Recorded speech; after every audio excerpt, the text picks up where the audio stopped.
Hi, this is my second response to Dr. Gabor Mate's videos.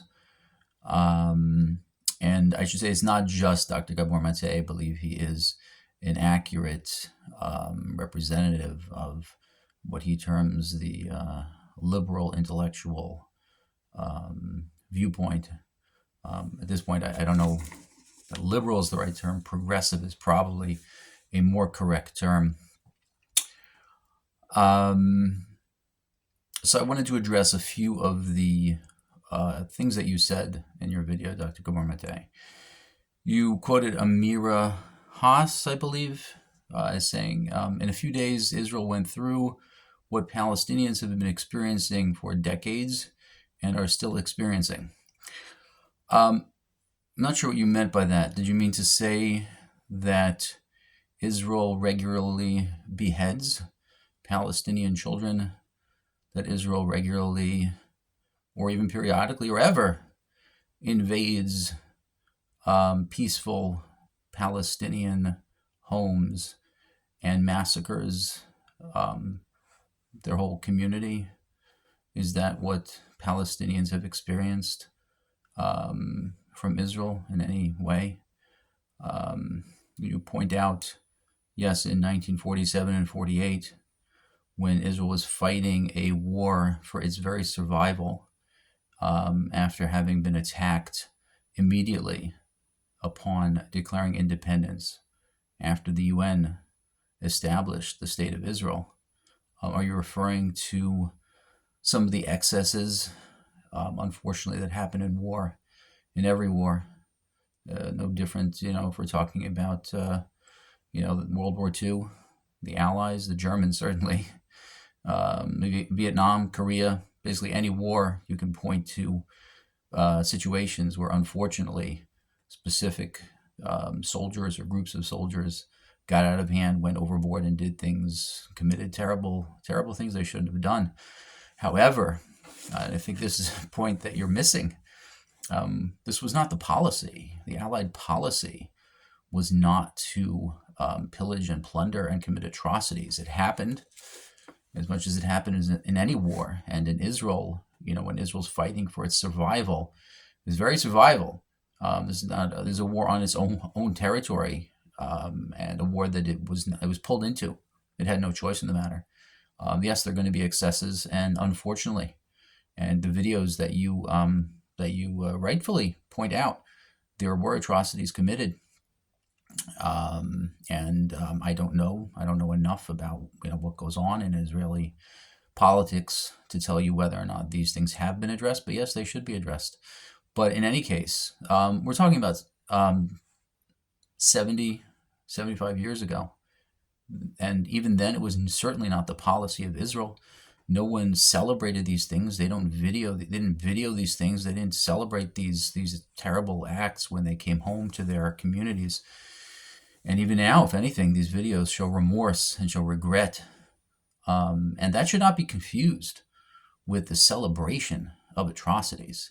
And we're not just talking about Israeli atrocities. We're, atrocities that committed against Israel. If you recall, not so long ago, September 11th, what happened then?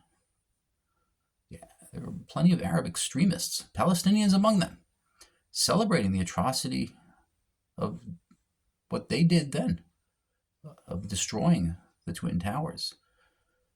They celebrated. This is unfortunately, I'm not saying all Arabs or all Palestinians, but there is a significant number of them. And we're definitely talking about Hamas, and we're definitely talking about Islamic Jihad. We're definitely talking about Iran. We're talking about the Muslim Brotherhood. These extremist Islamic fundamentalists, this is the war. These are the people that Israel is fighting. These are the people that the world is fighting. These people are responsible for probably 90% of terrorist acts throughout the world. Forget Israel. Look at America, 9/11. Look at England. Look at France. Look at the Achille Lauro hijacking. Look at, there's no lack. There's hundreds of such terrorist acts throughout the world that are being committed from one group of people, and it's not Israel. And now that Israel has been pulled into this war, a war not of its own choice, I find it entirely disingenuous to now lecture Israel on what they're doing and to try to create some false moral equivalence, as if exceptional situations that certain Israelis committed years ago and are regretful about are in some way equal to the atrocities that Hamas has intentionally committed and is celebrating and is threatened to do again. There is no moral equivalence here, Dr. Mate. You also mentioned that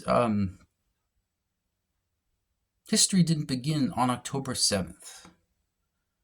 And you said that these acts were not justifiable, and I don't know anyone who says that it is.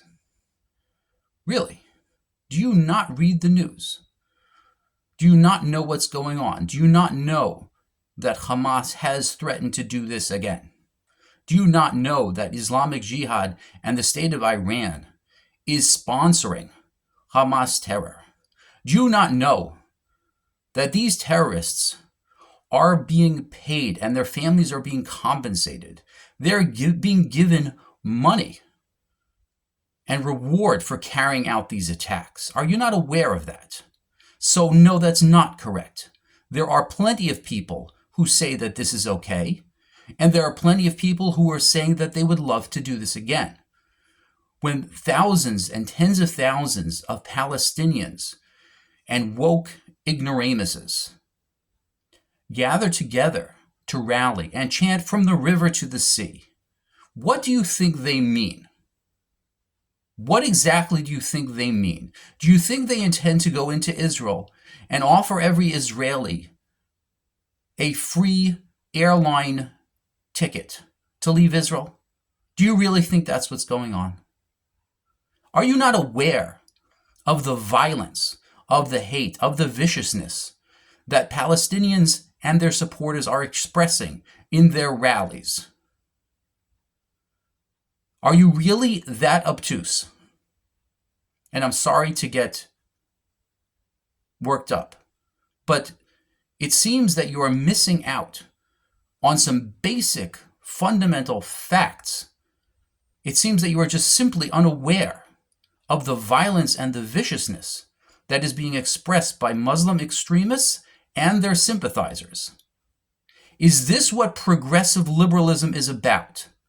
Is it about siding with those who are the most violent and the most vicious and commit the most disgusting and heinous atrocities, while throwing under the bus your own people and those who are on the side of morality and those who are doing their best, even while risking their lives, to rout out the evil that is Hamas? What other country in the world goes to the degree that Israel goes to in order to provide for the very people from whom sprung forth this sick, vicious, hateful attitude? Where did Hamas come from? Hamas is not some external group that invaded Gaza and took it over. They are from the Palestinian people. This is a grassroots organization. Yet, Israel goes to incredible lengths to try to bring the poor Palestinian people supplies, to try to ensure that they're able to leave, to evacuate. But who's getting in the way? Who is stealing the medical supplies? Who is stealing the fuel? Who is attacking their own people as they try to evacuate? It's Hamas. How in the world can you be critical of Israel while coming up with some ridiculous justification for what these people have done and what they continue to do. Even as this goes on, they hold 240 women, children, babies, civilians captive. Yet you don't have what to say about that. The only thing you can say about that is, well, it didn't start in in October 7th. It didn't just start now. You're right. And it didn't start in 1948 either. Learn some history. Do you not know that going way back to the early 1900s, before there was a Jewish state, before there was a Jewish army, the Arabs, not all of them, but a good amount of them, were regularly attacking Jews. Not Jews who were taking Arab lands. Jews who were returning to their homeland as we've been doing since the 1500s. In 1929, there was the Hebron massacre. Are you not aware of this, Dr. Gabor Mate? There was no state. There was no army. Arabs came into the Hebron yeshiva and massacred and killed men, women, children. There were no defense forces. Don't kid yourself. Yes, there is a cycle of violence at work. I'm not denying that. But when you're dealing with people who are fully committed to wiping you out, to ensuring that you do not have a single foothold in your own land, there is no other possible response. And if you think there is, please enlighten us. Explain how one deals with a group of people who is committed to wiping you out. When you're able to share that, when you are able to share of your vast wisdom, and I'm not being cynical, you do have a tremendous amount of wisdom. You've done an amazing amount of great work with disadvantaged people. But I don't believe you've ever worked or ever could work with someone or with a group of people who was committed to annihilating you, who came into your office with guns, with knives, and was ready to kill you. That you have nothing to say about, because that you don't understand, because that you don't accept, even as it's expressed in front of you a time and time again. So I wait for your response. You're very good at offering criticism. You're very good at creating false moral equivalences. But until you understand, and until you understand the situation and provide a clear response, the way you think Israel should be responding, I suggest you think this through. I suggest you learn a little bit of history. And I suggest you open up your eyes to what's going on. And again, I apologize for getting a little bit heated here, but this really, when I see these types of videos and these types of ideas being expressed, I just can't sit by and be quiet. And I feel it's everyone's obligation. Whoever can say something should say something and should do something, because there are outright lies and distortions being propagated and being spread that people believe without thinking about, without looking into. And I hope to address some more of these lies in my next video, and maybe to discuss some more of the history. And I hope at some point also to get into the psychological aspects of this as well, because there are significant and broad psychological implications for this kind of the progressive attitude and mindset that I think are very, very important and people are not aware of. Okay.